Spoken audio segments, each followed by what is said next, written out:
একটুও তেল লাগবে না, রোদে দেওয়ার কোনো ঝামেলাও নেই। এতটাই মজার এবং সুস্বাদু কাঁচা আমের এই ঝুরি আচারটা বানিয়ে রেখে দেওয়াই কষ্ট। এত লোভনীয় আচার ঘরে কি রেখে দেওয়া যায়? তো চলেন দেখে নেই তেল ছাড়া, রোদে দেওয়ার ঝামেলা ছাড়া কাঁচা আমের ঝুরি আচারটা কিভাবে তৈরি করেছিলাম। একদিনের মধ্যেই আপনি এই আচারটা তৈরি করে নিতে পারবেন।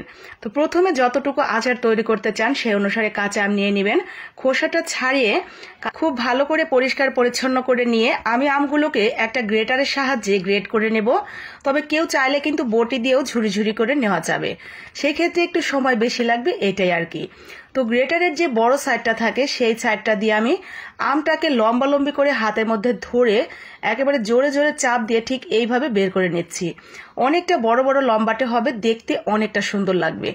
তো আমি 3টা বড় বড় সাইজের আম নিয়ে ঠিক এইভাবেই গ্রেট করে নিয়েছি। আমার মোটামুটি 1 বাটি হয়ে গেছে।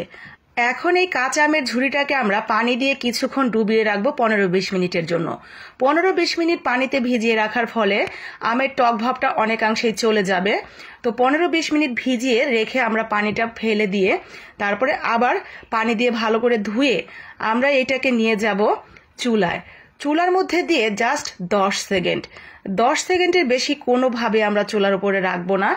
মানে আমের ঝুড়িগুলো আপনার হাত দিয়ে চুলার মধ্যে দিতে, মানে পানিতে দিতে ঠিক যতটুকু সময় লাগবে এতটুকু সময়ই রাখবেন। মানে দেওয়া শেষ, সাথে সাথে তুলে ফেলবো। মানে 5 থেকে 10 সেকেন্ডের ভেতরেই কাজটা করে নেব। ভাপ দেওয়ার প্রয়োজন নেই, কোনো রকম সিদ্ধ করার কোনো কিছুর প্রয়োজন নেই।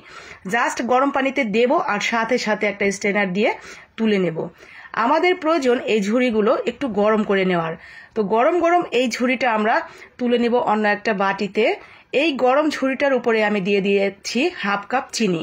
আমি বড় সাইজের 3টা আমের জন্য এখানে 3টা নাকি 4টা কাটলাম খেয়াল নেই, তো যাই হোক। তো এই আমটুকুর জন্য আমি 1/2 কাপ চিনি দিয়ে ঠিক এইভাবে রেখে দিব প্রায় 1 ঘন্টার জন্য।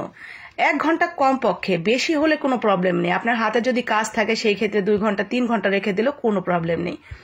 তো কমপক্ষে 1 ঘন্টা রেখে দিবেন। এতে করে চিনিটা কিন্তু গলে এই প্রত্যেকটা আমের ঝুড়ির সাথে খুব সুন্দরভাবেই চিনি শিরাটা মিশে যাবে।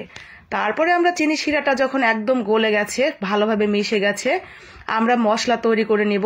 ওই জন্য ভেজে নিলাম একটা শুকনো মরিচ আর একটু পাঁচফোড়ন। তো ভালো করে ভেজে তুলে নিয়ে ওটা গুঁড়া করে নেব।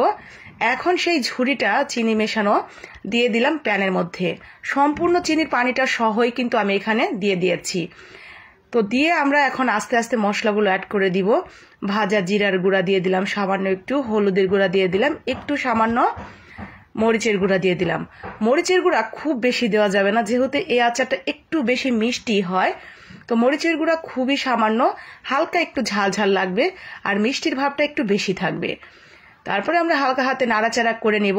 আর এই যে 1 থেকে 1.5 ঘন্টা বা 2 ঘন্টা আপনি চিনি শিরার মধ্যে কুচিগুলো ডুবিয়ে রেখেছিলেন, এতে করে কিন্তু এই কুচিগুলো অনেকটাই শক্ত হয়ে গেছে, যার কারণে চুলায় দিয়ে নাড়াচাড়া করলেও গলে যাবে না।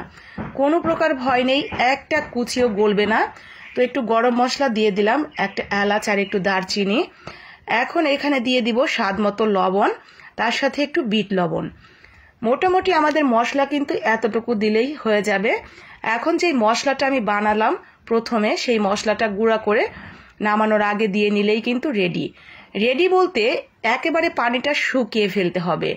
তো আমি সেই মশলাটা এখানে দিয়ে দিলাম, গুঁড়া করে নিয়েছিলাম। একটু পানি থাকা যাবে না, একেবারে প্যান থেকে মনে হবে যেন উঠে উঠে আসছে, শুকিয়ে গেছে। ঠিক এই পর্যায়ে আমরা চুলাটা অফ করে দিব। ঝুড়িগুলো দেখে মনে হতে পারে কিছুটা ভেজা ভেজা ভাব রয়েছে, কিন্তু এইটা যখন পুরোপুরি ঠান্ডা হয়ে যাবে তখন কিন্তু একদম ছাড়া ছাড়া হয়ে যাবে। সামান্য একটু চিলি ফ্লেক্স দিয়ে দিলাম উপর দিয়ে, ভালো একটা ফ্লেভার পাওয়া যাবে। আমি চুলাটা অফ করে দিয়েছি, রেখে দিচ্ছি প্রায় 1.5 থেকে 2 ঘন্টার জন্য ঠান্ডা হওয়ার জন্য। ঠান্ডা হওয়ার পরে ঠিক এরকম হয়ে গেছে। আমি একটা কাঁটা চামচ দিয়ে সুন্দর করে ছাড়িয়ে নিয়েছি। দেখেন কতটা ঝরঝরা এবং কত সুন্দর লোভনীয় লাগছে দেখতে। এতটাই মজার এবং সুস্বাদু হয় এই আচারটা। আপনি বানানোর সাথে সাথেই দেখবেন বাসার সবাই খাওয়ার জন্য পাগল হয়ে যাবে। আর এই আচারটা দীর্ঘদিন সংরক্ষণ করতে চাইলে রোদে দিয়ে ভালো করে শুকিয়ে সংরক্ষণ করতে পারবেন, নর্মাল ফ্রিজে প্রায় 1 বছরের মতো। তো ভালো লাগলে চট করে বানিয়ে নিন, দেরি না করে, কাঁচা আম ফুরিয়ে যাওয়ার আগেই। তো সবাই ভালো থাকেন, সুস্থ থাকেন। আজকের মতো এখানেই বিদায় নিচ্ছি। কথা হচ্ছে পরবর্তী কোনো একটা রেসিপিতে। ভালো লাগলে লাইক কমেন্ট শেয়ার করে দিবেন বাকি আপু ভাইয়াদের জন্য। আসসালামু আলাইকুম।